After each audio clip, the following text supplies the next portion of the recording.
ನಡುವೆ ಪ್ರಜ್ವಲ್ ರೇವಣ್ಣ ಅವರನ್ನು ಮರೆತು ಬಿಟ್ಟಿದ್ದೀವಿ ಅಂತ ಅಂದ್ಕೋಬೇಡಿ.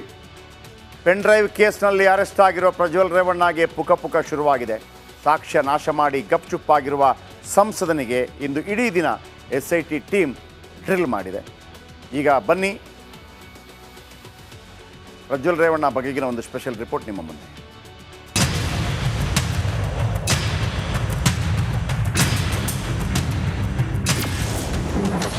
ಪ್ರಜ್ವಲ್ ರೇವಣ್ಣಗೆ ಇಡೀ ದಿನ SIT ಡ್ರಿಲ್. ತನಿಖೆಗೆ ಪ್ರಮುಖ ಸಾಕ್ಷಿಯಾಗಲಿದ್ಯಾ ಧ್ವನಿ. ಇಡೀ ದೇಶವನ್ನೇ ಬೆಚ್ಚಿ ಬೀಳಿಸಿದ ಹಾಸನದ ಪೆನ್ ಡ್ರೈವ್ ಪ್ರಕರಣದ ಆರೋಪಿ ಪ್ರಜ್ವಲ್ ರೇವಣ್ಣ ಕೊನೆಗೂ SIT ಕೈಗೆ ಸಿಕ್ಕಿದ್ದಾರೆ. 10 ಹಲವು ಆಯಾಮಗಳಲ್ಲಿ ಈಗಾಗಲೇ ತನಿಖೆ ಚುರುಕುಗೊಳಿಸಿರುವ SIT ಪ್ರಮುಖ ಎವಿಡೆನ್ಸ್ ಕಲೆ ಹಾಕುವ ಪ್ರಯತ್ನದಲ್ಲಿದೆ.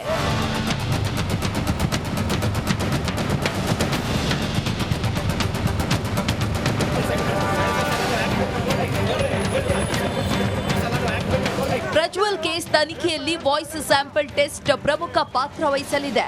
ಆದರೆ ಇದನ್ನ ಏಕಾಏಕಿ ಮಾಡಲು ಬರಲ್ಲ. ಇದಕ್ಕೆ ನ್ಯಾಯಾಧೀಶರ ಅನುಮತಿ ಬೇಕು. ಆಗ ಮಾತ್ರ ಈ ವಾಯ್ಸ್ ಟೆಸ್ಟ್ ಮಾಡಬಹುದು. ವಿಡಿಯೋ ಮತ್ತು ಆಡಿಯೋದಲ್ಲಿ ಏನಿದೆ ಅದು ಕೆಲವು ವರ್ಡ್ಸು, ಅದು ಕೆಲವು ಲೆಟರ್ಸು, ಆ ಉಚ್ಚಾರಣೆ ಯಾವ ರೀತಿ ಮಾಡ್ತಾರೆ ಅಂತ ಅದರದ್ದು ಡಿಜಿಟಲ್ ಸ್ಪೆಕ್ಟ್ರೋಗ್ರಾಫ್ ತಗೊಂಡು ಒಂದು ಕಡೆ ಇಟ್ಕೊಳ್ತಾರೆ. ಅದಲ್ಲದೆ ಈ ಸಸ್ಪೆಕ್ಟ್ಸ್ ಯಾರಿದ್ದಾರೆ ಅವರ ಈ ಸೌಂಡ್ ಪ್ರೂಫ್ ರೂಮ್ ಅಂತ ನಾನು ಏನು ಹೇಳಿದೆ, ಅದರಲ್ಲಿ ಅದೇ ಪದಗಳು, ಅದೇ ಮತ್ತು ಲೆಟರ್ಸ್, ಅದನ್ನು ಉಚ್ಚಾರಣೆ ಏನು ಮಾಡ್ತಾರೆ ಅಂತ ಅದರದ್ದು ಡಿಜಿಟಲ್ ಸ್ಪೆಕ್ಟ್ರೋಗ್ರಾಫ್ ತಗೊಳ್ತಾರೆ. ಈ ಎರಡು ಕಂಪೇರ್ ಮಾಡಿ ಹೋಲಿಕೆ ಕಂಡು ಬಂದಲ್ಲಿ definitely is the person who had spoken in that audio or video ಅಂತ ಕನ್ಫರ್ಮ್ ಮಾಡ್ತಾರೆ. SIT ಮುಂದೆ ತಂದೆ ಹಾದಿ ಹಿಡಿದ ಪ್ರಜ್ವಲ್, ನಾನವನಲ್ಲ ನಾನವನ. ನಡಿ ಈಗ ಶುರು ಮಾಡೋಣ.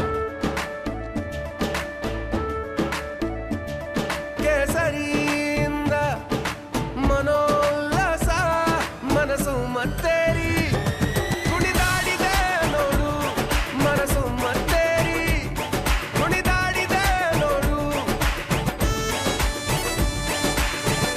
ಕ್ಷಣ ಕ್ಷಣವೂ ಆಚರಿಸಿ ಕೇಸರಿ ಹಬ್ಬ.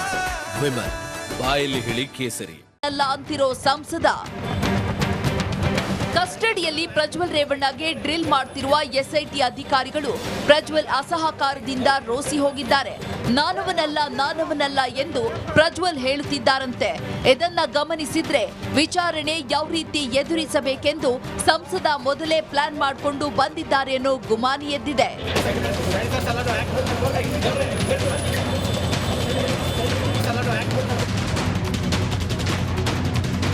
ಇನ್ನು ನಾಳೆ ಅಥವಾ ನಾಡಿದ್ದು ಪ್ರಜ್ವಲ್ ರೇವಣ್ಣರನ್ನ ಸ್ಥಳ ಮಹಜರಿಗೆ ಹೊಳೆ ನರಸೀಪುರಕ್ಕೆ ಕರೆದುಕೊಂಡು ಹೋಗುವ ಸಾಧ್ಯತೆ ಇದೆ.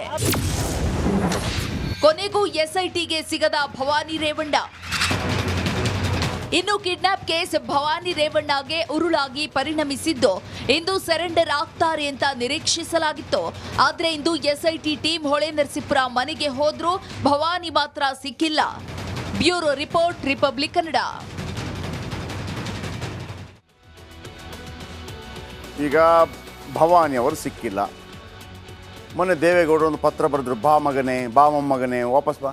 ಇದನ್ನು ಹೇಳ್ಬೋದಿತ್ತಲ್ಲ ದೇವೇಗೌಡರು ಕೂಡ, ಇಲ್ಲ ಸರೆಂಡರ್ ಆಗಬೇಕು, ಏನು ಕಾನೂನು ಕಟ್ಟಳೆಗಳಿದೆ ಅದನ್ನು ಫೇಸ್ ಮಾಡಬೇಕು ಅಂತೇಳಿ. ನಾಳೆ ಎಲ್ಲರೂ ಶಕ್ತಿವಂತರಾದರೆ ತಪ್ಪಿಸ್ಕೊಂಡು ಓಡಾಡ್ತಾರೆ, ಇದಕ್ಕೆ ಅವಕಾಶ ಕೊಡಬಾರ್ದಾಗಿತ್ತು. ಆಮೇಲೆ ಬನ್ನಿ, ಪ್ರಜ್ವಲ್ ವಿಚಾರಕ್ಕೆ ಏನಾಯಿತು ಅಂತ ಹೇಳಿದರೆ, ಪ್ರಜ್ವಲ್ ಎಷ್ಟಾದರೂ ಬಾಯಿ ಬಿಡ್ತಾ ಇಲ್ವಂತೆ. ಓಕೆ, ಪ್ರಜ್ವಲ್ ರೇವಣ್ಣಗೆ ವಿಚಾರಣೆ ವೇಳೆ ಬಿಸಿ ಮುಟ್ಟಿಸ್ತಾರೆ, ಎಲ್ಲ ಹೆಣ್ಣುಮಕ್ಕಳನ್ನು ಇಟ್ಟಿದ್ದಾರೆ. ಯಾಕೆಂತಂದರೆ ಬೇರೆ ಬೇರೆ ಕಾರಣ. ಓಕೆ, ಹೆಣ್ಣುಮಕ್ಕಳಿಗೆ ತಾನೇ ಈತ ಹಿಂಸೆ ಕೊಟ್ಟಿದ್ದು, ಅದೇ ಹೆಣ್ಣು ಮಕ್ಕಳಿಂದ ಈಗ ವಿಚಾರಣೆ ಶುರುವಾಗಿದೆ. ಮಹಿಳಾ ಅಧಿಕಾರಿಗಳಿಂದ ಪ್ರಜ್ವಲ್ ರೇವಣ್ಣ ವಿಚಾರಣೆ. ಪ್ರಜ್ವಲ್ ರೇವಣ್ಣ ಕೂಡ ಒಂದು ತಿಂಗಳಲ್ಲಿ ಫುಲ್ಲು 30 ದಿನದಲ್ಲಿ ಇಂಗ್ಲೀಷ್ ಕಲೀರಿ ಅಂತಿದೆಯಲ್ಲ, ಆ ಥರ ಕಲ್ತ್ಕೊಂಡ್ಬಂದಂಗಿದೆ. ಯಾವ ಪ್ರಶ್ನೆಗೆ ಏನು ಉತ್ತರ ಕೊಡಬೇಕು, ಏನು ಪ್ರಶ್ನೆಗೆ ಏನು, ಅವ್ರಿಗೇನು ರೀ ಮಾಹಿತಿ ಕೊಡೋದಕ್ಕೆ ಬೇಕಾದಷ್ಟು ಲಾಯರ್ಗಳು ಸಿಗ್ತಾರೆ. SIT ವಿಚಾರಣೆ ವೇಳೆ ಪ್ರಜ್ವಲ್ ರೇವಣ್ಣ ಮೊಂಡಾಟ ಬಿಡ್ತಾ ಇಲ್ಲ. ಮೊಬೈಲ್ ಬಗ್ಗೆ ಪ್ರಶ್ನೆ ಮಾಡಿದ್ದಕ್ಕೆ ಪ್ರಜ್ವಲ್ ಕಿರಿಕ್ ಮಾಡ್ತಾನಂತೆ. ಯಾವ ಮೊಬೈಲು, ಯಾವ ಮೊಬೈಲ್ ಕೇಳ್ತಾ ಇದ್ದೀರಿ ನೀವು? ಹಿಂಗೆ ಮೊಬೈಲ್ ಬಗ್ಗೆ ಪ್ರಶ್ನೆ ಮಾಡಿದ್ದಕ್ಕೆ ಪ್ರಜ್ವಲ್ ಕಿರಿಕ್ ಮಾಡ್ತಾನೆ. ಯಾವ ಮೊಬೈಲ್, ಏನು ಹೇಳ್ತಾ ಇದ್ದೀರಿ? ನನ್ನ ಹತ್ರ ಮೊಬೈಲೇ ಇಲ್ಲ, ನನ್ನ ಹತ್ರ ಇದ್ದಿದ್ದೇ ಒಂದು ಮೊಬೈಲ್, ಅದು ಕಿತ್ಕೊಂಡ್ರಲ್ಲ ನೀವು. ಅಂದರೆ ದರ್ಪ ನೋಡಿ, ಏರ್ಪೋರ್ಟ್ನಲ್ಲಿ ಮೊಬೈಲ್ ಕಿತ್ಕೊಂಡ್ರಲ್ಲ. ಈ ಸಣ್ಣ ವಯಸ್ಸಿಗೆ ಇಷ್ಟು ದರ್ಪ ಬರಬಾರ್ದು, ಒಳ್ಳೆಯದಲ್ಲ ಅದು. ಯಾವ ವಿಡಿಯೋ ಬಗ್ಗೆ ಕೇಳ್ತಾ ಇದ್ದಾರೆ ನಂಗೆ ಗೊತ್ತಿಲ್ಲ, ಅದು ತೋರಿಸ್ಬೇಕಿತ್ತು ಅವನಿಗೆ, ಮುಸುಡಿ ಹಿಡಿಬೇಕಿತ್ತು. ಅಷ್ಟನ್ನು ಬೇರೆ ಬೇರೆ ಅಂಗಾಂಗಗಳು ಕೂಡ ಇತ್ತಲ್ಲ ಅದರಲ್ಲಿ ಅವನ ಮುಸುಡಿ ಗಿಡಿಬೇಕಿತ್ತು ಯಾರ್ದು ಅಂತ ತೋರಿಸು ಅಂತ ಅಂದ್ಬಿಟ್ಟು. ಇನ್ನು ಮೊಂಡಾಟ ಮಾಡಿ ಅಧಿಕಾರಿಗಳಿಗೆ ಪ್ರಶ್ನೆ ಕೇಳಿದ ಪ್ರಜ್ವಲ್ ಅಂದರೆ ದರ್ಪ ಇರುತ್ತೆ, ಅಂದರೆ MP ಅಲ್ವಾ, ಏಯ್ ಇಡಲಿ ಅಧಿಕಾರದ ಮದ ತಲೆಗೇರಿದ್ರೆ ಹಿಂಗೆ ಆಗೋದು. ನನ್ನ ವಿರುದ್ಧ ಆಮೇಲೆ ನೋಡಿ ನನ್ನ ವಿರುದ್ಧ ಯಾರು ದೂರು ಕೊಟ್ಟಿದ್ದಾರೆ ಅಂದರೆ ಹೆಣ್ಮಕ್ಳ ಬಗ್ಗೆ ಗ್ಯಾರಂಟಿ ಇದೆ, ಅವರು ಮರ್ಯಾದೆಗೆ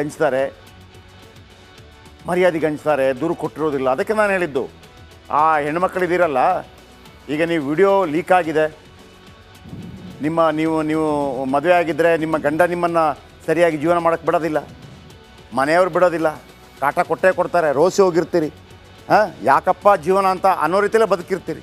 ದಯವಿಟ್ಟು ಹೊರಗೆ ಬಂದುಬಿಡಿ, ಚಂಡಿ ಚಾಮುಂಡಿ ಥರ ಒಬ್ಬರಾದ್ರೂ ಬಂದುಬಿಟ್ರೆ, ಒಂದಿಬ್ಬರು ಬಂದರೆ ಎಲ್ಲ ಶುರುವಾಗತ್ತೆ.